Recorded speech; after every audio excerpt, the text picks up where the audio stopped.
July 28, 2018 కేరళలోని కొల్లాం జిల్లా పతనాపురం అనే గ్రామం. అక్కడ రిన్సీ అనే అమ్మాయి వాళ్ళ పేరెంట్స్ తో నివసిస్తూ ఉంది. అయితే ఓ రోజు తెల్లవారుజామున పేరెంట్స్ కి షాక్. తెల్లవారుజామునే లేచి ఇంటిని శుభ్రం చేస్తోంది తల్లి. అలా చేస్తూ చేస్తూ వెనక వైపుకు వెళ్ళింది.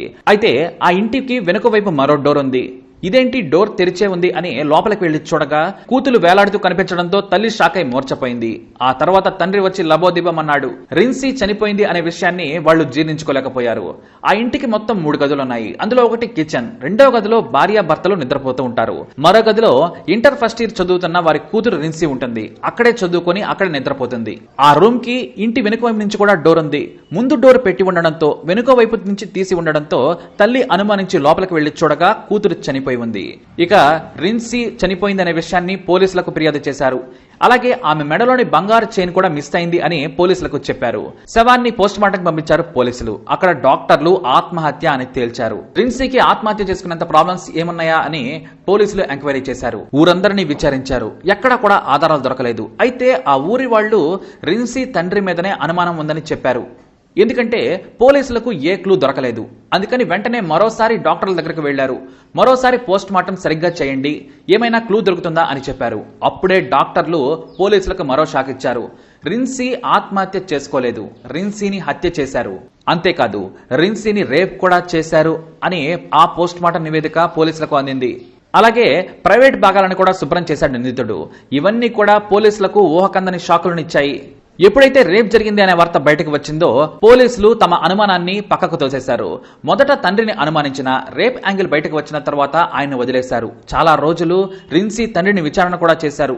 ఎందుకంటే పక్క గదిలో రేపుకు గురై ఒక వ్యక్తి చేతిలో హత్యకు గురవుతున్నా కూడా కనీసం చప్పుడు కూడా వినలేదని చెప్పాడు. కాబట్టి తండ్రి మీద చాలా అనుమానం కలిగింది పోలీసులకి. అలాగే తల్లిని కూడా విచారించారు. వారి దగ్గర ఎలాంటి క్లూ లేదు. మా బిడ్డను మేమెందుకు చంపుకుంటాము అనే చెబుతూ ఉన్నారు. ఇక ఎప్పుడైతే రేప్ అన్నారో ఆ తర్వాత ప్రేమ యాంగిల్స్ అన్ని కూడా ఎంక్వైరీ చేశారు. ఆ ఊరిలోని ప్రతి ఒక్కరిని విచారించినా ఏమాత్రం ఫలితం లేకుండా పోయింది. స్థానిక పోలీసులు ఈ కేసును ఛేదించలేకపోయారు అని ఉన్నతాధికారులు చేవాట్లు పెట్టారు. ఆ తర్వాత రిన్సీ కేసును కొల్లాం జిల్లా స్పెషల్ క్రైమ్ బ్రాంచ్ కు అప్పచెప్పారు. క్రిమినల్ కేసుల విచారణలో పేరున్న crime branch SP Mohammed Rafiq ఈ రిన్సీ హత్య కేసును టేక్ ఓవర్ చేశారు. హత్యా ఘటనను పరిశీలించారు. స్వయంగా పలుమార్లు ఆయన తల్లిదండ్రులను కూడా కలిసి ఎంక్వైరీ చేశారు. అయినా సరే ఆయనకు కూడా క్లూ దొరకలేదు. ఏ ఒక్క ఆధారం కూడా పోలీసులకు దొరకలేదు. ఇక ఎప్పటికో పరిశీలించగా కొన్ని ఫింగర్ ప్రింట్స్ తలుపుల మీద ఉన్నాయి. శరీరం మీద మాత్రం ఒక్కటి కూడా లేదు. అంటే పక్కాగా రిన్సీని రేప్ చేసి హత్య చేసి ఉరి వేసుకుని చనిపోయిందని నమ్మేలా ప్లాన్ చేశాడు నిందితుడు. ఫారెన్సిక్ డిపార్ట్మెంట్ దగ్గరికి వెళ్లారు. వాళ్ళేమైనా ఆధారాలు చూపిస్తారా అని అడిగారు. ఎప్పటికో కానీ ఒకే ఒక్క ఆధారం దొరికింది. రిన్సీ బట్టల మీద చిన్న చిన్న వీరియన్ డ్రాప్స్ 2 ఉన్నాయి. వాటిని జాగ్రత్తగా తీసి డిఎన్ఏని వేరు చేశారు. దీంతో ఆ గ్రామంలో ఉన్న అనుమానితులందరి బ్లడ్ శాంపిల్స్ తీసుకుని పోయారు పోలీసులు. అప్పటికే 6 నెలలైపోయింది. ఒక్కరితో కూడా పొలలేదు. ఆ ఊరిలో నిందితుడు లేడు అని మాత్రం తేలింది. దీంతో చివరిసారిగా ఆ ఏరియా మొత్తంలో ఉండే ఆటో డ్రైవర్లు, ఆ ఊరితో ఉన్న బంధువులు, ఇలా కొంతమంది యువకుల బ్లడ్ శాంపిల్స్ ని కూడా సేకరించారు. అయినా సరే ఏమీ ఫలితం లేదు. పోలీసులకి ఏం చేయాలో అర్థం కాలేదు. కేసు చూస్తే ఎప్పటి నుంచో అలాగే పెండింగ్ లో ఉంది. మరోసారి ఫోరెన్సిక్ వాళ్ళనే సంప్రదించగా నెల రోజుల తర్వాత ఒక వ్యక్తి డిఎన్ఏ పోలినట్లుగా ఫోరెన్సిక్ ల్యాబ్ నుంచి క్రైమ్ బ్రాంచ్ ఆఫీస్ కు కాల్ వచ్చింది. వెంటనే కానిస్టేబుల్ పంపారు. ఆ డేటా, ఆ పేరున్న కవర్ తీసుకురమ్మని వెంటనే పంపించగా అతను తీసుకొచ్చి ఎస్పీకి ఇచ్చారు. అయితే ఆ వ్యక్తి ఎవరు అనే దాని గురించి మొత్తం ఎంక్వైరీ చేశారు. సరిగ్గా రాత్రి 10 గంటలకు ఆ గ్రామానికి ఆనుకొని ఉండే మరో విలేజ్ చేవట్ కు తన టీంతో చేరుకున్నారు ఎస్పీ రఫీక్. అక్కడ ఉన్నాడు ఆటో డ్రైవర్ సునీల్ కుమార్.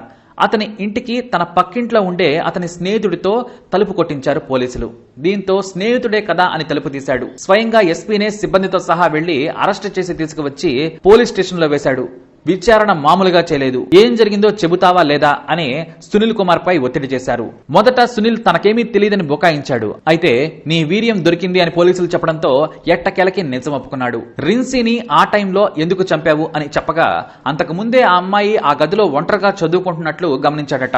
పైగా అతని తల్లిదండ్రులు కూడా పరిచయమే. కొన్నిసార్లు కాలేజీ నుంచి వస్తుంటే రిన్సీని తన ఆటోలోనే దించినట్లు చెప్పుకొచ్చాడు. ఆ రోజు రాత్రి 1 గంటకు ఇంటి వెనక్కి వెళ్లాను. పాత తలుపులు కావడంతో ఒక డోర్ మొత్తం ఎత్తాను, అది ఊడొచ్చింది. సౌండ్ రాకుండా తలుపు తీయడంతో రిన్సీ కూడా లేవలేదు. పైగా ఆలస్యంగా పడుకొని ఉండవచ్చు. గదిలోకి వెళ్లగానే నోట్లో గుడ్డలు కుక్కేశాను. ఆ తర్వాత రేప్ చేశాను. అప్పుడు వెంట తీసుకెళ్లిన తాడుతో గొంతు నిలిపి చంపేశానని మొత్తం నిజం క్లియర్ గా చెప్పేశాడు. ఇక తాడుతో మెడను బిగించిన టైంలో ఆమెకు ఉన్న బంగారు కొలుసు తెగింది. దానిని తీసుకుని ఆ ఇంటికి దూరంగా పార్క్ చేసిన ఆటోలో వెళ్లానని చెప్పాడు సునీల్ కుమార్. కేవలం రేప్ చేయడం కోసమే ఆ ఇంట్లోకి వెళ్ళినట్లు ఒప్పుకున్నాడు. అంతేకాదు, రిన్సీ తనను గుర్తుపడుతుంది, అందుకే చంపేశానని విచారణలో చెప్పాడు.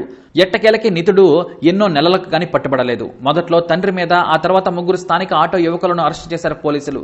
కానీ వాళ్లకు ఈ కేసుకు సంబంధం లేదని తేలింది.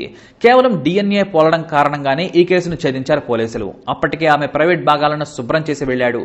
కానీ బట్టల మీద ఉన్న ఫ్లూయిడ్ నిందితుడిని పట్టించింది. నిందితుడు సునీల్ కుమార్ రిన్సీని అత్యాచారం చేసి చంపిన కేసు ఇంకా విచారణ సాగుతూనే ఉంది. అతనికి ఉరిశిక్ష పడడం ఖాయం అంటున్నారు ఉన్నతాధికారులు. మొత్తానికి అన్యం పుణ్యం ఎరగని ఒక అమాయకురాలు చదువుకుంటుంటే గమనించి ఆ తర్వాత ఎలా రేప్ చేయాలా అని ప్లాన్ వేసి హత్య కూడా చేసి పారిపోయాడు ఓ దుర్మార్గుడు. మరి ఇలాంటి వాడికి ఎలాంటి న్యాయం చేయాలి అని మీరేమంటారో అని మీ అభిప్రాయాన్ని తప్పకుండా కామెంట్ ద్వారా తెలియజేయండి. మరి ఇలాంటి ఇన్ఫర్మేషన్స్ కోసం ఈ వీడియోని లైక్ చేయండి, షేర్ చేయండి, మా ఛానల్ని సబ్స్క్రైబ్ చేసుకోండి.